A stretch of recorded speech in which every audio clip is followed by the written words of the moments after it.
ओम नमः शिवाय।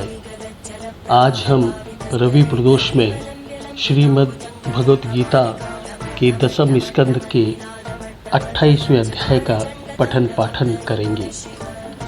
राजा परीक्षित ने पूछा, भगवान शंकर ने समस्त भोगों का परित्याग कर रखा है, परंतु देखा यह जाता है कि जो देवता, असुर अथवा मनुष्य उनकी उपासना करते हैं वे प्रायः धनी और भोग संपन्न हो जाते हैं, और भगवान विष्णु लक्ष्मीपति हैं, परंतु उनकी उपासना करने वाले प्रायः धनी और भोग संपन्न नहीं होते।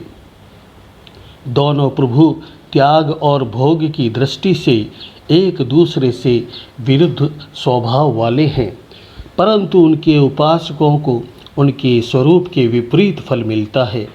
मुझे इस विषय में बड़ा संदेह है कि त्याग की उपासना से भोग और लक्ष्मीपति की उपासना से त्याग कैसे मिलता है। मैं आपसे यह जानना चाहता हूँ। श्री सुखदेव जी कहते हैं, परीक्षित, शिव जी सदा अपनी शक्ति से युक्त रहते हैं। वे सत्व आदि गुणों से युक्त तथा अहंकार के अधिष्ठाता हैं। अहंकार के 3 भेद हैं, वैकारिक, तेजस और तामस। त्रिविधि अहंकार से 16 विकार हुए, 10 इंद्रियां, 5 महाभूत और 1 मन। अतः इन सब के अधिष्ठा देवताओं में से किसी एक की उपासना करने पर समस्त ऐश्वर्यों की प्राप्ति हो जाती है। परंतु परीक्षित, भगवान श्री हरि तो प्रकृति से परे स्वयं पुरुषोत्तम एवं प्राकृत गुण रहित हैं। वे सर्वज्ञ तथा सबके अंतःकरण के साक्षी हैं। जो उनका भजन करते हैं वह स्वयं भी गुणातीत हो जाता है। परीक्षित, जब तुम्हारे दादा धर्मराज युधिष्ठिर अश्वमेध यज्ञ कर चुके, तब भगवान से विविध प्रकार के धर्मों का वर्णन सुनते समय उन्होंने भी यही प्रश्न किया था। परीक्षित, भगवान श्री कृष्ण सर्वशक्तिमान परमेश्वर हैं। मनुष्यों के कल्याण के लिए ही उन्होंने यदुवंशी में अवतार धारण किया था। राजा युधिष्ठिर का प्रश्न सुनकर और उनकी सुनने की इच्छा देखकर उन्होंने प्रसन्नतापूर्वक इस प्रकार उत्तर दिया था। भगवान श्री कृष्ण ने कहा, राजन, जिस पर मैं कृपा करता हूँ उसका सब धन धीरे धीरे छीन लेता हूँ। जब वह निर्धन हो जाता है तब उसके सगे संबंधी उसके दुखाकुल चित्त की परवाह न करके उसे छोड़ देते हैं। फिर वह धन के लिए उद्योग करने लगता है, तब मैं उसका यह प्रयत्न भी निष्फल कर देता हूँ। इस प्रकार बार बार असफल होने के कारण जब धन कमाने से उसका मन विरक्त हो जाता है, उसे दुख समझकर वह उधर से अपना मुंह मोड़ लेता है और मेरे प्रेमी भक्तों का आश्रय लेकर उनसे मेल जोल करता है। तब मैं उस पर अपने कृपा की वर्षा करता हूँ। मेरी कृपा से उसे परम सूक्ष्म अनंत सच्चिदानंद रूप पर ब्रह्म की प्राप्ति हो जाती है। इस प्रकार मेरी प्रसन्नता, मेरी आराधना बहुत ही कठिन है। इसी से साधारण लोग मुझे छोड़कर मेरे ही दूसरे रूप अन्य देवताओं की आराधना करने लगते हैं। दूसरे देवता आशुतोष हैं। वे झटपट पिघल पड़ते हैं और अपने भक्तों को साम्राज्य लक्ष्मी दे देते हैं। उसे पाकर वे उच्छृंखल, प्रमादी और उन्मुक्त हो उठते हैं और अपने वरदाता देवताओं को भी भूल जाते हैं तथा उनका भी तिरस्कार कर बैठते हैं। श्री सुखदेव जी कहते हैं, परीक्षित, ब्रह्मा, विष्णु और महादेव ये तीनों शाप और वरदान देने में समर्थ हैं, परंतु इनमें महादेव और ब्रह्मा शीघ्र ही प्रसन्न या रुष्ट होकर वरदान अथवा शाप दे देते हैं, परंतु विष्णु भगवान वैसे नहीं हैं। इस विषय में महात्मा लोग एक प्राचीन इतिहास कहा करते हैं। भगवान शंकर एक बार वृकासुर को वर देकर संकट में पड़ गए थे। परीक्षित, वृकासुर शकुनी का पुत्र था। उसकी बुद्धि बहुत बिगड़ी हुई थी, एक दिन कहीं जाते समय उसने देवर्षि नारद को देखा और उनसे पूछा कि तीनों देवताओं में झटपट प्रसन्न होने वाले कौन हैं। परीक्षित, देवर्षि नारद ने कहा, तुम भगवान की शंकर की आराधना करो, इससे तुम्हारा मनोरथ बहुत जल्द पूरा हो जाएगा। वे थोड़े ही गुणों से शीघ्र प्रसन्न और थोड़े ही अपराध से तुरंत क्रोध कर बैठते हैं। रावण और बणासुर ने भी केवल वंदीजनों के समान शंकर जी की कुछ स्तुतियाँ की थीं।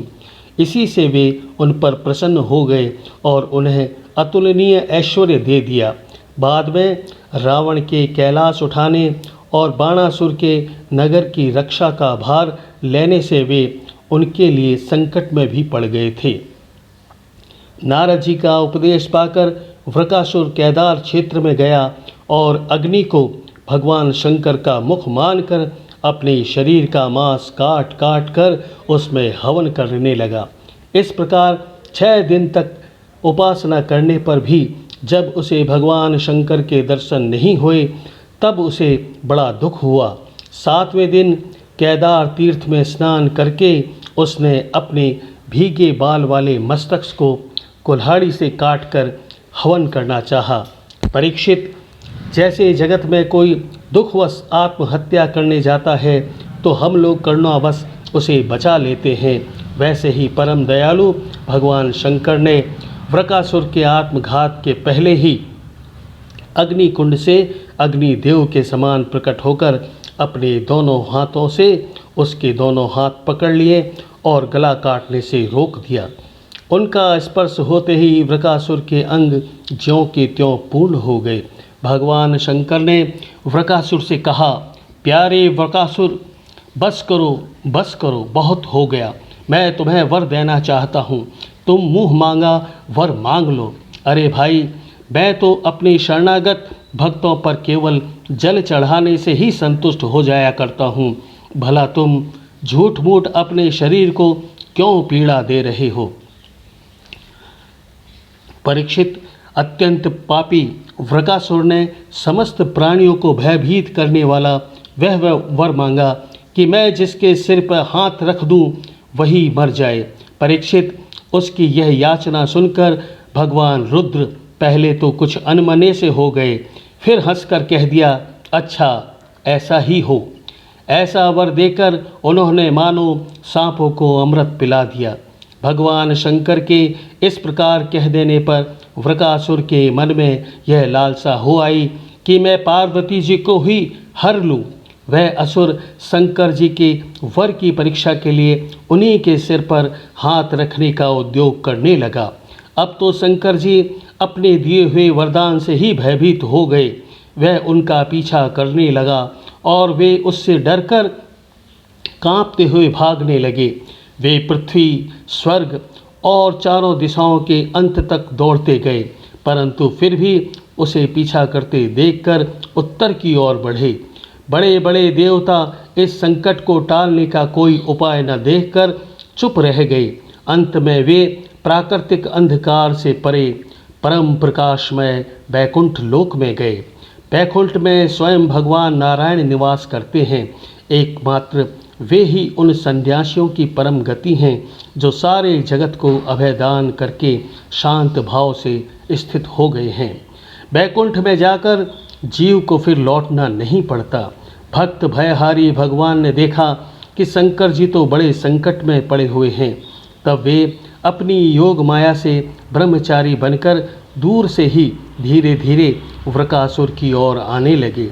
भगवान ने काला मृगमच्छ दंड और रुद्राक्ष की माला धारण कर रखी थी। उनके एक एक अंग से ऐसे ज्योति निकल रही थी मानो आग धधक रही हो। वे हाथ में कुश लिए हुए थे। वृकासुर को देखकर उन्होंने बड़ी नम्रता से झुककर प्रणाम किया। ब्रह्मचारी वेशधारी भगवान ने कहा, शकुनी नंदन वृकासुर जी, आप स्पष्ट ही बहुत थके से जान पड़ते हैं। आज आप बहुत दूर से आ रहे हैं क्या? तनिक विश्राम तो कर लीजिए। देखिए, यह शरीर ही सारे सुखों की जड़ है, इसी से सारी कामनाएं पूरी होती हैं। इसे अधिक कष्ट नहीं देना चाहिए। आप तो सब प्रकार से समर्थ हैं। इस समय आप क्या करना चाहते हैं? यदि मेरी सुनने योग्य कोई बात हो तो बतलाइए, क्योंकि संसार में देखा जाता है कि लोग सहायकों के द्वारा बहुत से काम बना लिया करते हैं। श्री सुखदेव जी कहते हैं, परीक्षित, भगवान के एक एक शब्द से अमृत बरस रहा था। उनके इस प्रकार पूछने पर पहले तो उसने तनिक ठहरकर अपनी थकावट दूर की। उसके बाद क्रमशः अपनी तपस्या, वरदान प्राप्ति तथा भगवान शंकर के पीछे दौड़ने की बात शुरू से कह सुनाई। श्री भगवान ने कहा, अच्छा ऐसी बात है, तब तो भाई हम उसकी बात पर विश्वास नहीं करते। आप नहीं जानते हैं क्या? वह तो दक्ष प्रजापति के शाप से पिशाच भाव को प्राप्त हो गया है। आजकल वही प्रेतों और पिशाचों का सम्राट है। दानवराज, आप इतने बड़े होकर ऐसी छोटी छोटी बातों पर विश्वास कर लेते हैं। आप यदि अब भी उस जगत गुरु मानते हो और उसकी बात पर विश्वास करते हो तो झटपट अपने सर पर हाथ रखकर परीक्षा कर लीजिए। दानव शिरोमणि, यदि किसी प्रकार शंकर की बात असत्य निकले तो उस असत्यवादी को मार डालिए, जिससे फिर कभी वह झूठ न बोल सके। परीक्षित, भगवान ने ऐसी मोहित करने वाली अद्भुत और मीठी बातें कहीं कि उसकी विवेक बुद्धि जाती रही। उस दुर्बुद्धि ने भूलकर अपने ही सिर पर हाथ रख लिया। बस उसी क्षण उसका सर फट गया और वह वहीं धरती पर गिर पड़ा, मानो उस पर बिजलियां गिर पड़ी हों। उस समय आकाश में देवता लोग जय जय, नमो नमः, साधु साधु के नारे लगाने लगे। पापी वृकासुर की मृत्यु से देवता, ऋषि, पितर और गंधर्व अत्यंत प्रसन्न होकर पुष्पों की वर्षा करने लगे और भगवान शंकर उस विकट संकट से मुक्त हो गए। अब भगवान पुरुषोत्तम ने भय मुक्त शंकर जी से कहा कि देवाधिदेव, बड़े हर्ष की बात है कि इस दुष्ट को इसके पापों ने ही नष्ट कर दिया। परमेश्वर, भला ऐसा कौन प्राणी है जो महापुरुषों का अपराध करके कुशलता से रह सके? फिर स्वयं जगत गुरु विश्वेश्वर, आपका अपराध करके तो कोई सकुशल रह ही नहीं सकता। भगवान अनंत शक्तियों के समुद्र हैं। उनकी एक एक शक्ति मन और वाणी की सीमाओं के परे है। वे प्रकृति से अतीत स्वयं परमात्मा हैं। उनकी शंकर जी को संकट से छुड़ाने की यह लीला जो कोई कहता या सुनता है, वह संसार के बंधनों और शत्रुओं के भय से मुक्त हो जाता है।